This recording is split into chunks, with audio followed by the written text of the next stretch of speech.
Halo semuanya, gimana kabarnya? Masih baik? Kali ini saya akan menceritakan film yang menceritakan seorang anak polisi yang cantik yang bercita-cita mau menjadi polisi seperti ayah dan ibunya. Ini adalah wanita pembuat bom yang memerankan peran antagonis di film ini. Dan ini targetnya karena dia sudah memberikan informasi sedikit kepada polisi dan harus menerima ganjarannya. Dan film pun baru saja dimulai. Terlihat seorang gadis bening cantik lagi berlari mengejar seorang pria yang mencuri HP temannya saat di kafe. Namanya Jia Jia. Instingnya yang ingin menjadi polisi mulai terlatih saat dia membayangkan akan menangkap pencuri ini. Tetapi di kenyataan ternyata pukulannya tidak mengenai pelaku. Ini adalah ayahnya Jia Jia yang datang tiba-tiba atau memang selalu mengetahui letak keberadaan anaknya yang langsung menariknya agar tidak menjadi masalah yang berkelanjutan. Ayahnya Jia Jia dulu adalah polisi penjinak bom yang sangat handal. Tetapi, dia pensiun dini dikarenakan istrinya meninggal saat mereka berdua sedang melakukan tugas dari perampokan bank. Ibunya terbunuh tepat pada hari ulang tahun Jia Jia. Dan pelaku perampokan bank sekaligus pembunuh ibunya sampai saat ini belum tertangkap dengan polisi setempat. Jia Jia akan mengikuti tes masuk polisi yang tentunya ayahnya tidak menyetujuinya. Karena ayahnya tidak ingin anaknya tahu bahwa pelaku pembunuhan ibunya belum tertangkap sampai saat ini. Jia Jia mengajak temannya ke suatu tempat, yaitu tempat di mana orang dewasa berkumpul untuk mabuk-mabukan. Awalnya mereka ditolak oleh pemilik bar dikarenakan Jia Jia mengeluarkan KTP bahwa dia hari ini sudah dewasa yang bertepatan dengan ulang tahunnya. Pemilik bar tidak dapat melarangnya. Teman Jia Jia mengajaknya pulang karena ketakutan dan menyuruh Jia Jia melaporkan saja ke polisi. Tapi Jia Jia tetap saja ingin bergerak sendiri untuk menangkap pelaku. Tak lama kemudian mereka bertemu dengan si pencuri HP dan Jia Jia berhadapan dengan mereka sendirian. Selalu tepat waktu, ayah Jia Jia datang untuk menyelamatkannya. Karena ternyata Jia Jia sudah dipasang alat GPS oleh ayahnya. Jadi ayahnya selalu tahu keberadaan Jia Jia. Dan terjadilah pertengkaran yang tidak seimbang, tetapi ayah Jia Jia bisa membereskan para pencuri ini dengan mudah. Laki-laki pencuri itu kabur dan Jia Jia mengejarnya. Tetapi ayah Jia Jia ditahan oleh pria misterius yang tidak dikenal dan memberinya sebuah flash disk. Jia Jia mendapatkan kembali HP temannya dan ayahnya langsung memarahi Jia Jia karena bertindak sendirian. Ketika mereka bertengkar, pria misterius yang memberikan flash disk kepada ayah Jia Jia tadi masuk ke mobil yang sudah dipasang bom. Ketika pria ini menghidupkan mobilnya dan terjadilah ledakan bom yang juga mengenai Jia Jia dan ayahnya. Kejadian ini membuat mereka tertukar jiwanya. Jiwa Jia Jia ke tubuh ayahnya dan jiwa ayahnya ke tubuh Jia Jia. Dan hal ini juga mendekatkan mereka dengan pelaku pembunuhan ibunya Jia Jia. Bertukarnya jiwa ayah dan anak ini membuat Jia Jia leluasa untuk menyelidiki kasus pengeboman mobil tadi. Dan yang membuat dia lebih ingin tahu karena pelaku pengeboman mobil tadi sama pelakunya terhadap perampokan bank yang menewaskan ibunya. Dimulailah penyelidikan Jia Jia yang berawal dari bar tempat pengeboman tadi. Jia Jia memutuskan sambungan internet di bar itu yang membuat karyawan bar menelpon petugas internet. Jia Jia langsung nyamperin karyawan bar dan seolah-olah dialah petugas internet tersebut. Tujuan Jia Jia hanyalah mengecek rekaman CCTV di bar itu dan dia menemukan foto wanita yang mencurigakan. Dia langsung mengambil fotonya untuk penyelidikan lebih lanjut. Jia Jia melanjutkan penyelidikan dengan mendatangi salah satu kantor farmasi. Karena menurut informasi mobil yang meledak itu milik perusahaan ini. Pria misterius yang dibom itu adalah adik dari ketua farmasi Cui. Ini dia Tuan Cui. Jia Jia meyakini bahwa peledakan bom mobil tadi berkaitan dengan perusahaan milik Tuan Cui. Perusahaan farmasi milik Tuan Cui ini memiliki sebuah proyek obat merek baru yang sedang mereka kerjakan. Proyek ini dikerjakan sejak periode ayah Tuan Cui. Ketika ayahnya Tuan Cui masih hidup, Tuan Cui berniat untuk menjual obat merek baru ini ke perusahaan lain namun tidak disetujui oleh ayahnya. Diketahui ayah Tuan Cui tewas berbarengan dengan ibunya Jia Jia saat tragedi perampokan bank. Jadi bisa kita ketahui bahwa tewasnya ayah dan adiknya Tuan Cui ini pelakunya sama. Dan otak dari pembunuhan ini adalah Tuan Cui itu sendiri. Adiknya dibunuh karena asisten Tuan Cui membocorkan transaksi kepada adiknya. Sedangkan asistennya dibunuh di rumahnya sendiri.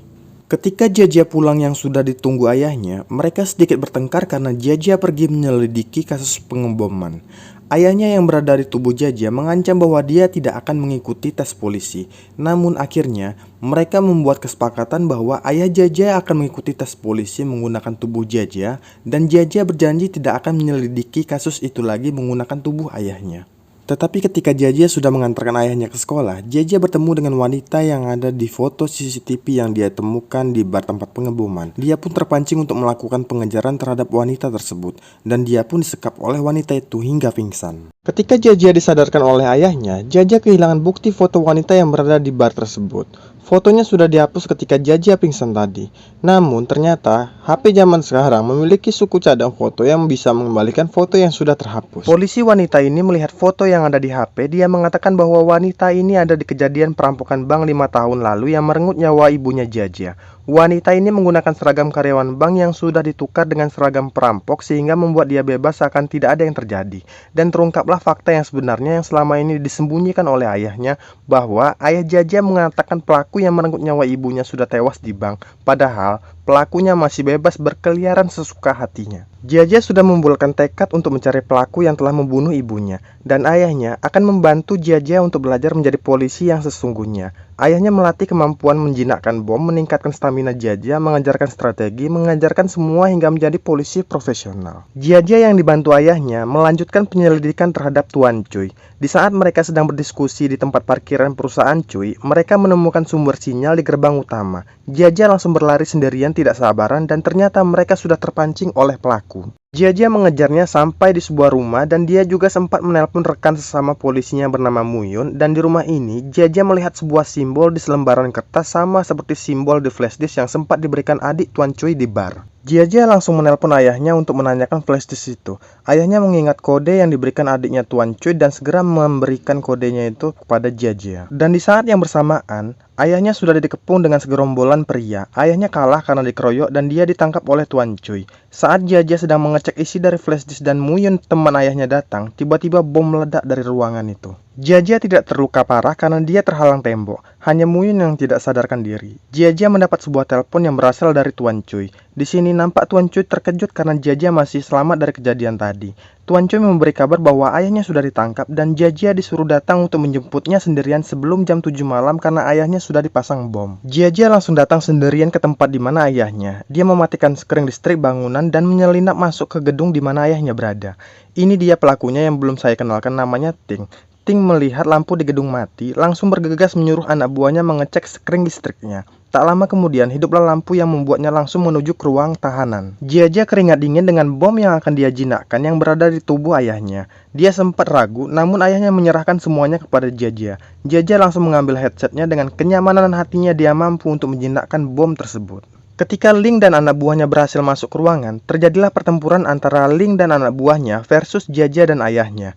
Mereka berhasil mengalahkan semua anak buah Ting yang dibuat repot karena bom asap yang diberikan Jia.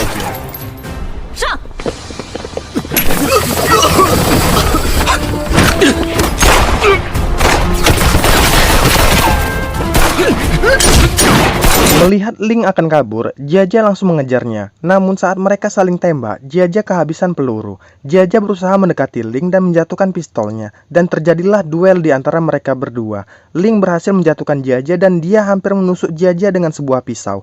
Namun, Jia membuat serangan balasan dan berhasil menusuk Ling dengan pisau yang berada di tangannya sendiri. Jia hampir menembak mati Ling di sini, namun ayahnya menahan Jia agar tidak melakukannya. Ayahnya menyuruh Jia menelpon polisi agar datang ke lokasi.